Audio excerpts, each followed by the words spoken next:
How are you? I am doing well, sir. How are you? I'm doing great, man. It sounds like you've had 9 cups of coffee, and I like it. You're a little low, but I appreciate the compliment, I think. Anyway, how are you doing, dude? We're doing. Look, life is great, man. Seriously, I caught a lick with the James Gunn Peacemaker placement in that HBO show with John Cena with Nelson. That was great. It happened a couple months ago, and now we just woke up to a best-selling book on Amazon, so it feels pretty good. Hey, so obviously we'll get into the book. What Happened to Your Hair is the name of the book. Why?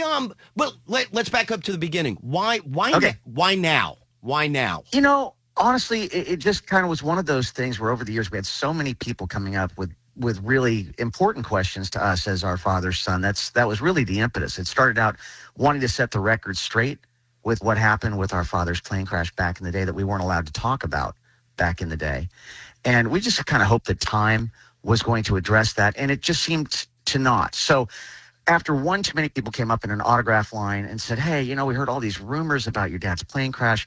What was the real deal? We just decided to start writing the book just based on that, and it turned into something much greater than that. It was our opportunity, in our own words. There are no ghostwriters or anything like that. Right. Matthew and I got to tell our story. It's the first time that we're telling our story rather than other people trying to tell it for us. You know what, Gunnar? You know what I don't understand, though, is like Ricky Nelson was very, very famous. Your dad was a very, very, very famous person. And the plane crash happens, and as it turns out, like we're saying what it is, right? It's in the book. Like, I'm not hiding anything. No. We're saying what it is. It turned out to be a leaking fuel line that fed the heater in the back of the plane that filled the belly of the plane up with aviation fuel. Right. And that fateful New Year's Eve, it was coming in for a landing in DeKalb, Texas, and the fuel sloshed forward, and a spark in the cockpit wiring actually set it on fire. They actually landed the plane, by the way. They were able to land the plane, but the smoke had taken everybody by the time that they were able to. The pilots escaped through the escape hatch in the front, and they were the only 2 that survived. They were really, really injured. But it was like one of those things where it was bad enough that we had to deal with that. Our dad was our best friend. Matt and I were just 18. We were all living together and hanging out. And Matthew and I were actually supposed to be on that plane. How crazy is that? And your dad was like, I got something's not right here. Just meet me there. Well, look, as a dad myself, it's kind of one of those things. All these years, I've wondered why it was. But Matthew, okay, first off, it was going into New Year's Eve. It was the first semester after all of our friends from high school had gone away to college, and they had come back, and we were all going to have Christmas or New Year's Eve parties together and stuff. But our dad was doing a New Year's Eve concert in Dallas, and our plan was, since we'd never flown on this legendary plane, it was bought from Jerry Lee Lewis. It was a World War II era DC-3 big plane. That we were going to fly on the plane with our father from his gig before New Year's Eve in Alabama. We were going to fly with the band and our dad to that New Year's Eve show on the plane for the first time and catch New Year's together, catch his show. And that was the whole point of it. And for some reason, our dad called us the night before we were supposed to split. Matt and I had our bags packed, ready to go to the airport and fly down there commercially the next morning. He called out of the blue, and he was uncharacteristically stern about it. He said, look, boys, just been thinking about this. Love to spend New Year's with you, but if we're going to do it, you got to fly commercial to Dallas and meet me there. And, we were kind of crabby about the whole thing, saying, the whole point was to fly on the plane. And he said, look, I've made up my mind. This is not a negotiation. It's not going to happen. So we said, okay, well, we'll just wait here, hang out with our friends for New Year's, and we'll see you when you get back. And, of course, he never did. Right. And then the press handled that so horribly. They started this weird rumor about drug abuse on the plane having anything to do with it. And it was a whirlwind. It was in the press cycle. And so on top of losing our dad, as kids, just 18, we had to navigate a really toxic and violent press about how they were trashing our dad's reputation. But Matt and I at the time couldn't talk about it because the deal was made that if the families of the band that went down with the plane as well were to get subsidies, get paid, and be able to pay for their kids, we weren't allowed to talk about it. We had to wait until the NTSB report came out a year later, which it did. Of course, it exonerated our father. Right. However, the damage had already been done. So I still get people coming up at autograph lines, like I said, and asking, and this book really does address all of it. But the part that I still don't get, and maybe I'm just dumb, but the part that I don't get is, isn't it a big enough story? I feel horrible saying this, talking about your dad, but no, it's okay. Isn't it a big enough story that Ricky Nelson and his band died in a plane crash on New Year's Eve? That whether there's you don't have to go the extra step to try to create like this false narrative about drug abuse. How about just the fact that this guy his parents are famous, he's got 2 young kids, he's got a band there with families, everybody. Isn't that enough? Well, sometimes we suck, Elliot. What can I say? It's just kind of one of those things, man. It's just, you would think, but apparently there was a reporter from the Washington Post walking around the wreckage afterwards and just launching random questions to the NTSB investigator who was there. And just based on, he said, "Oh, you're going to check for drug abuse on the plane?" And the investigator said, "Well, we check for everything." Just on that, this guy decides to write this totally fabricated story, which unfortunately caught wind on the wire and spread everywhere. But it was total BS. The whole thing was. Right. And, I guess that reporter just kind of wanted to be at the forefront of all that. It was tragic and stuff, but it's really important to note. Look, honestly, we lose a lot of us going to and from gigs. I always say, just Matthew and I have been doing this for 40 years now, and they don't really pay us for the shows. They pay us for the travel. Right. That's what we get paid for. And it's scary. Sometimes Matthew and I have had a lot of close calls that are also in the book as well. But it's just kind of that part of the lifestyle where you got to bring the rock to the people. And you got to get there somehow. And this was just kind of one of those times when a series of events had to conspire absolutely perfectly in order for that particular disaster to have happened. You take one of those events out, and it wouldn't have happened quite that way.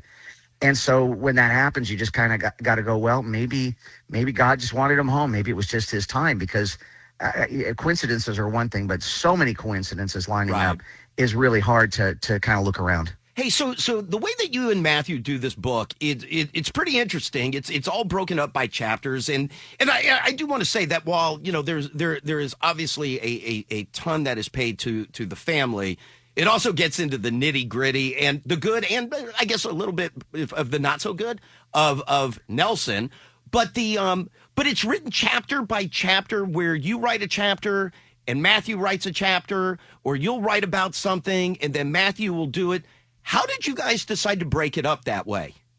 Well, that's a great question. Well, first off, there are no ghostwriters involved in this at all. This is all me and Matthew. We've got a very specific voice. And when we're putting together the so to speak, the big rocks, like what are the chapters we're going to have to conquer here? We actually kind of divvied them up based on who was most passionate or had the best memory of certain things that went down. That's initially how we did it. There was only one chapter where we each wrote our take on a particular event, and that was the event we just talked about, the crash. Right. But for everything else, it really flowed very, very well. I mean, it's not a short book. It's over 500 pages, over 50 chapters. And to be honest with you, we could have written another book equally as long if you really wanted to do like the old adults only version. That's coming next. This one, we just had to kind of take the big swipes at things. And it's been an amazing ride, man. Our childhood was not Ozzie and Harriet. Our career, man, it just had more ups and downs than Magic Mountain. Right. But the whole point was we always had each other. And we've always had this attitude that a lot of people in our industry have attacked. We are eternal optimists. We're grateful for everything. We are the opposite of the Kardashians. We are grateful for, not entitled at all. And that's really helped us. Sometimes it's all we've been able to have. Like I've got a producer friend named Jack Ponte who worked with Bon Jovi back in the day, who once said to us, "I've never seen any two guys able to make more out of nothing than you guys." And I went, "Thank you." And he's like, "I didn't mean it as a compliment." And it's like, but we naturally did take it as a compliment. And that's what's really helped us, man. So I jumped immediately to page 184, Rockin' the Radio. And it just so happened to be written by you. And it starts picking up where you guys are talking about how Geffen Records, who you're signed to, has you guys out on the road. And the plan was, how are you guys going to break through? Milli Vanilli's scandal has just broken. Here's two guys who obviously look alike, and they're going to be out on the road. So the whole thing was, before anything is out, let's get them out on the road.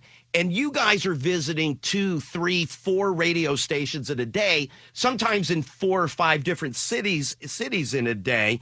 And the whole thing was just get out there and get known, and get out there and get known. And quick side note, did you really play a radio station manager's daughter's Sweet 16 party? Oh, many of them. Absolutely. Many of them. I also did a lot of those free radio shows. I'm using air quotes here. Radio shows. Sure. Where you show up with the band and you play for free.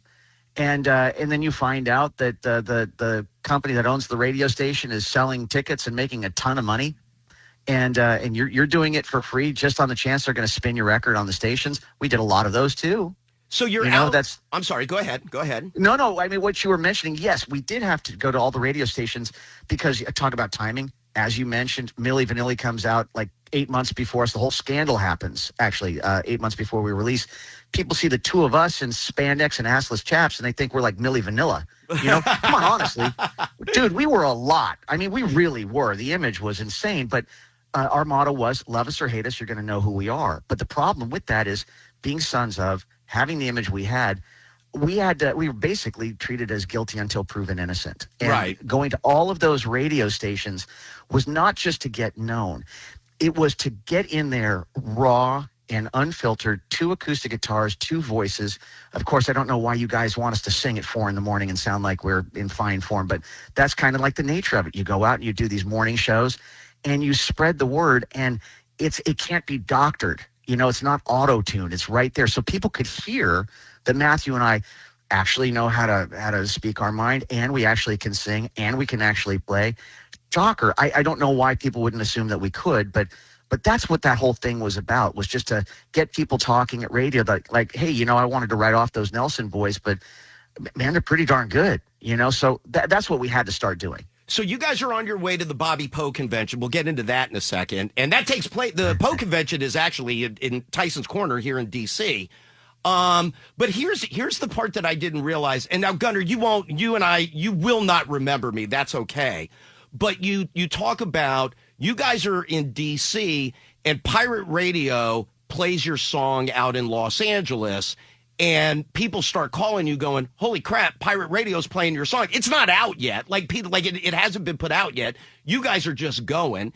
And all of a sudden, Pirate starts playing it. Now, the part, Gunnar, that you won't remember is at Pirate Radio, I was Russell the Love Muscle. Oh, okay. Now I know who I'm talking to. That's awesome.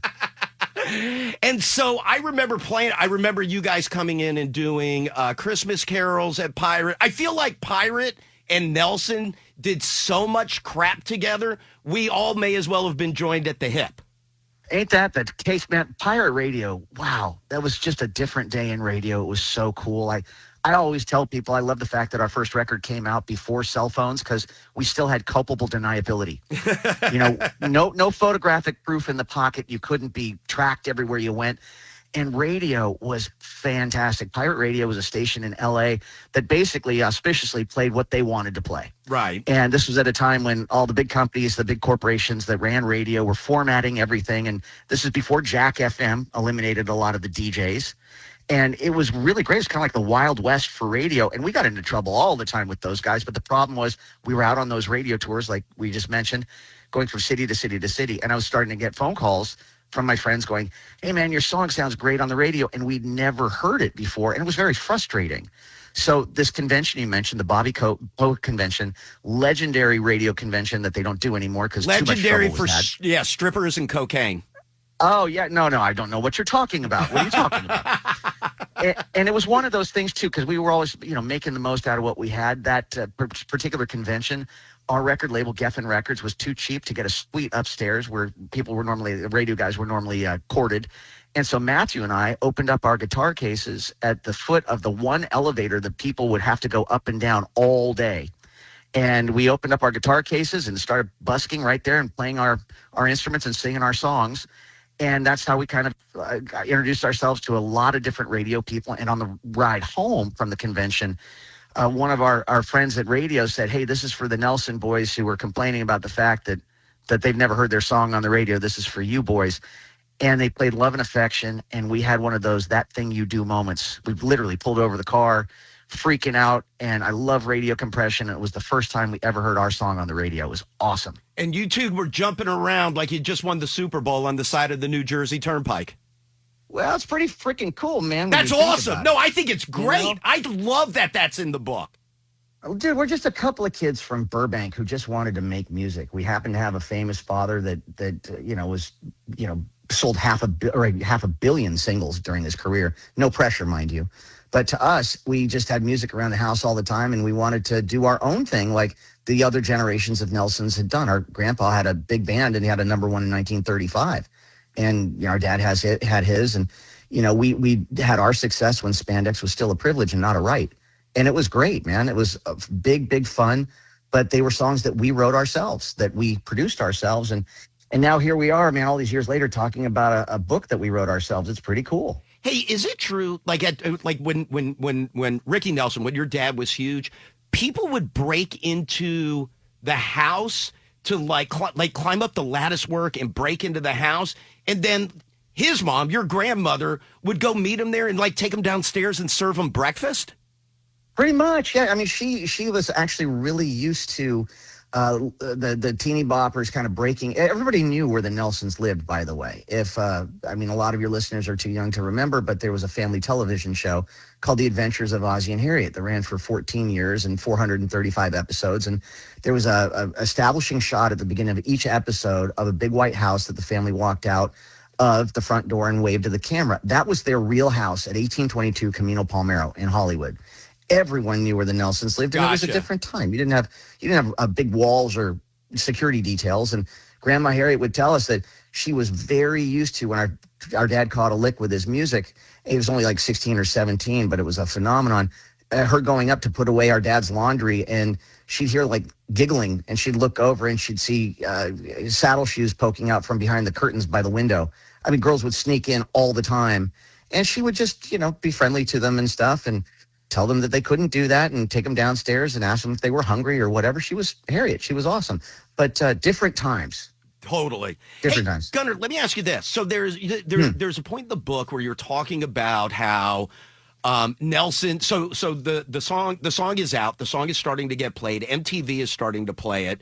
You're back in Los Angeles, and before you went out on the road and before the song started getting played, there's a mall in Sherman Oaks called the Galleria, and it was where you and Matthew would go, just like any teenager living in Sherman Oaks or living in that area would go. You just went to the mall as kids. Nobody knew who you were. Nobody cared who you were. You were just two kids walking around the mall, and then all of a sudden, love and affection breaks, and you guys are going to go do an in-store appearance at the mall, and it is. You guys show up at the mall, and it's been 2 weeks since the last time you two were at the mall just shopping. Was the moment that you guys got off the elevator, and it is thousands of people in the mall waiting to see you guys. Is that the moment where it finally clicked of, oh, crap, we did it? It was a different kind of realization. It was like, oh, crap, this is dangerous. I mean, it was, first off, it was freaking awesome. I'm not going to lie about that. It was amazing. But the difference that being on television makes, that was the only difference. We shopped for our trip to New York. We sat in for Daisy Fuentes, who was on vacation, and did a show called Dial MTV, where Matthew and I were front announcing and back announcing videos, but playing in and out of the commercial breaks with our acoustic guitars and singing. And we were kind of like in a little bubble there when we were doing that week of hosting. And then we come back to Los Angeles, to our stomping grounds, and the mall you're talking about. That's the same mall that they filmed Fast Times at Ridgemont High in. Sure. And the in-store that we were doing was at the Licorice Pizza record store that was in that movie. And so we get off the freight elevator, and the sound hit us like a jet engine. It was absolutely phenomenal and a little scary, to be honest. We tried to keep everybody very calm. And, Matt and I are still the same guys. We haven't changed at all. The only difference was doing that work on MTV for the week. It's incredible what that can do. Hey, look, get on TV, and it turns you from a solid 5 into at least a strong 8. Right. It's amazing. and it was a different time too, because now we are assaulted by input from our cell phones and TikTok and all that stuff, and we've got short attention span theater. But back then, MTV was the 800-pound gorilla. It was on 24 hours a day. All the kids watched it all the time, and that was really great. And Matthew and I really seemed to connect very, very well with the MTV culture, and went on to do a lot of hosting for them. And we had 4 number 1 videos with that first record, After the Rain. And, bottom line was back then you could have that kind of video play driven success. And everything's changed now, of course, but just like every Nelson before, you take advantage of the technology you've got at the time and do the best you can. And fortunately for us, man, it caught a lick with a vengeance. It was pretty intense. Now, let me ask you this. That night, you guys go to the Rainbow Room on the Sunset Strip just to kind of celebrate, like, holy crap, that was amazing. At the end, when you guys are leaving, the Penthouse Pet of the Year grabs Matthew's hand and wants to take him back to the hotel room. And she says, I'm going to F your brains out. And Matthew pauses for a moment, and then says, nope, I'm not going. And then gives his whole reason about why he's not going. And then the band gives him crap. If she would have grabbed Gunnar's hand, would you have gone? Well, she would have been walking funny. Let's just say we're very, very different people. We give Matthew crap about that moment all the time because, of course, this was the beginning of the success back then. And, he had his morals and his standards. And he was like, oh, well, a week ago, you wouldn't have cared. And I'm sitting there going, that's a freaking Penthouse Pet of the Year. What are you doing? And, Matthew has, I think, regretted that moral stand that he took with the Penthouse Pet of the Year. I think he's an idiot, right. But I'm happy to say that Matthew thinks he's an idiot now too. Do you know the other part that I didn't realize? You talk about going to a Kiss show and seeing them play. I believe it's with Winger and Slaughter, and you're talking to Gene Simmons, and there's 6,000 people at the show. And Gene's miserable. He's like, oh, my God, this is all disappearing in front of our eyes. Like, it's all falling apart. You're like, oh, my God, there's 6,000 people here. This is awesome. You and Matthew go out to the soundboard. Anyway, the whole thing. But I guess, why would I have ever heard? But the story about you telling Gene, honestly, put your makeup on. Nobody cares about you guys. You're ugly, or that's not what they're here to see. They want to see the circus. They want to see everything around it. Weirdly, Nelson saves Kiss. Well, first off, I mean, Gene, we had a great relationship back in the day. We were all managed by the same manager. So Kiss was managed by the same guy we were. And so we got a chance to spend a little time there. And that was at the Long Beach Arena when that all went down. We were backstage. And Gene was looking out over it was kind of like one of those sky boxes that the dressing room was in. And he was looking out over the crowd. And he was bemoaning the fact that the place held 12,000 people and 6,000 people were there. And he was like, oh, I think it's over, and I can't believe this. It's like, Gene, are you kidding, man? There's 6,000 people here. This is awesome. Give them a great show. He says, I just don't know what to do. It's getting tougher. It's like, Gene, I'll give you my insight. Here's my opinion. No one wants to see you guys without your makeup on. They're coming for the circus. That's what they want. Right. I'm telling you, if you gave them what they wanted, if you put the makeup back on and called it your farewell tour, you could sell tickets for $1,000 a piece. Now, by the way, back then, no one had done anything that outlandish. $1,000 a ticket. Now it's normal. Back then, it was insane. People were selling tickets for $12 a ticket. And he just, in Gene fashion, he kind of looked at me and he furrowed his brow and he went, you really think so? He said, Gene, I don't know anybody. Seriously, if you put that makeup back on and you had the fire and the blood and the whole thing and you called it your farewell tour, who wouldn't spend $1,000 a ticket? Now, I'm not saying that conversation was what caused it, but I definitely think it fans some flames. I think he was thinking about that anyways. Right. But I think just sitting here with a guy who looked like Farrah Fawcett and talking about that whole thing, the one thing that Nelson and Kiss both knew how to do was market.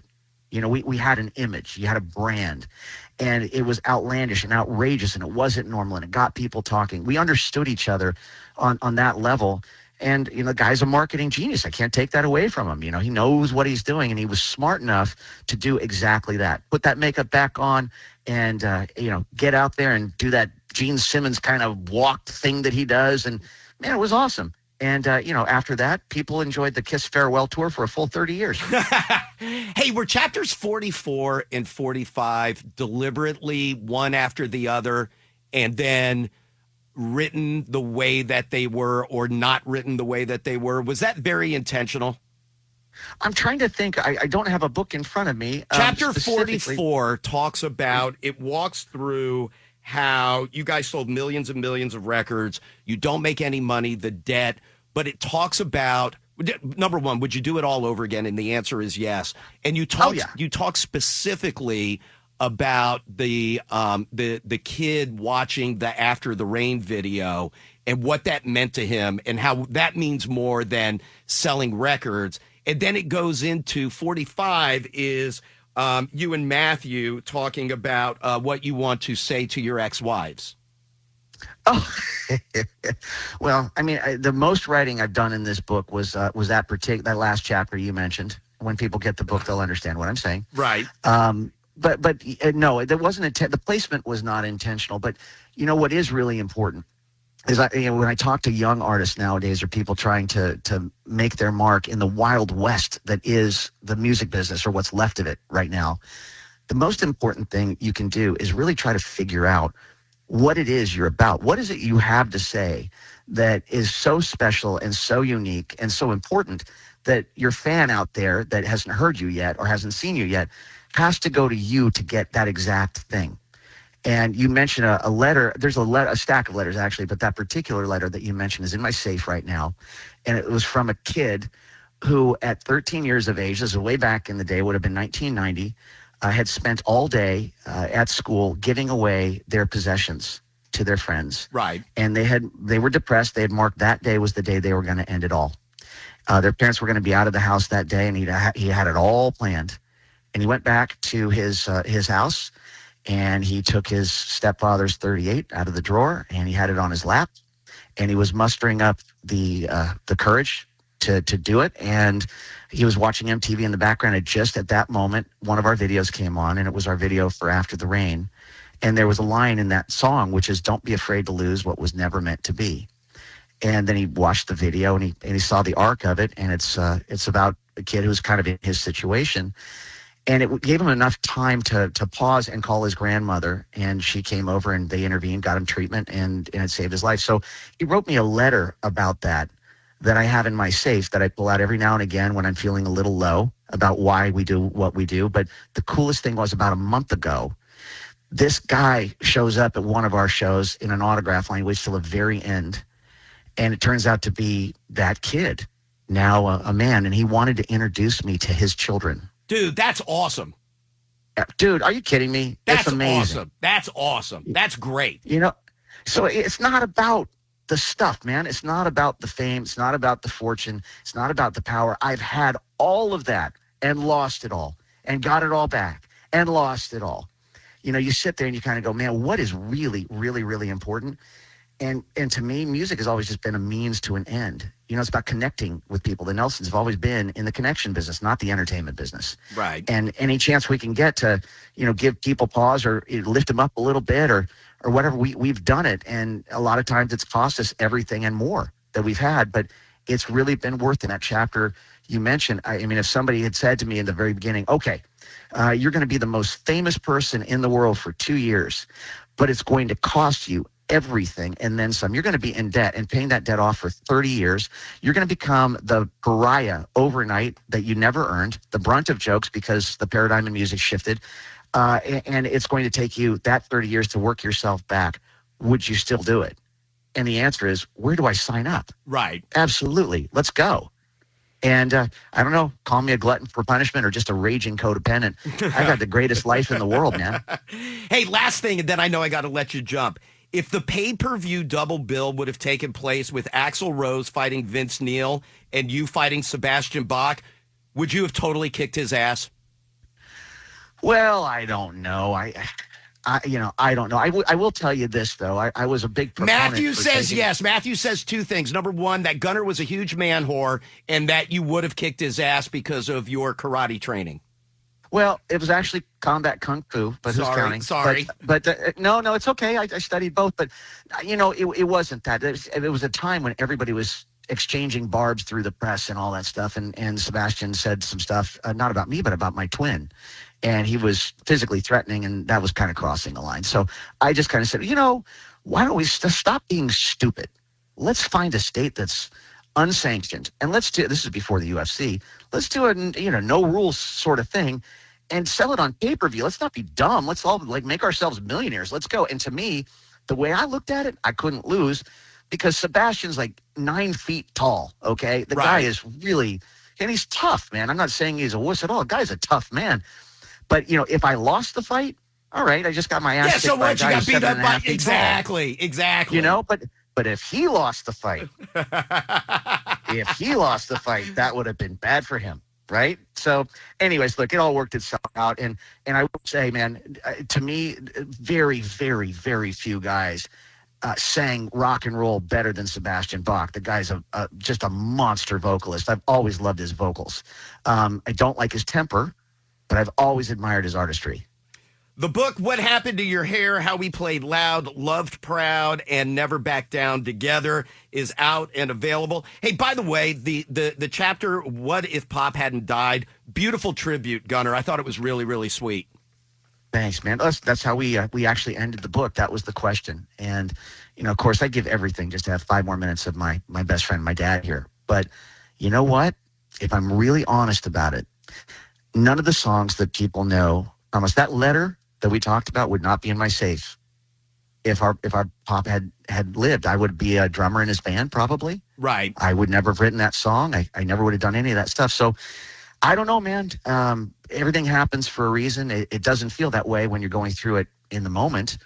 But looking back on my life now, man, everything that I've gone through has made me who I am. And I don't regret that part of it. But I also believe that your positivity is a superpower, and that the only control you really have, no matter who you are, because the circumstances are always going to be, the stimulus is going to be the same, as what you make out of it. And Matthew and I have been making diamonds out of lumps of coal for our entire lives. And by the way, if that doesn't happen, Gnarly Charlie and I aren't at Griffith Park Zoo, or just out at Griffith Park with everybody for the filming of the After the Rain video. Oh, nice. But you were Russell the Love Muscle back yes, then, exactly. Right? Of course. Thank you for remembering, Gunnar. All right, buddy. The book is fantastic. Congratulations, dude. Thank you so much. And Merry Christmas. Happy holidays to everybody out there. And, man, good talking to you after all of these years. And What Happened to Your Hair? It's on Amazon right now. Appreciate it. Thanks, Gunnar. Thank you. Bye.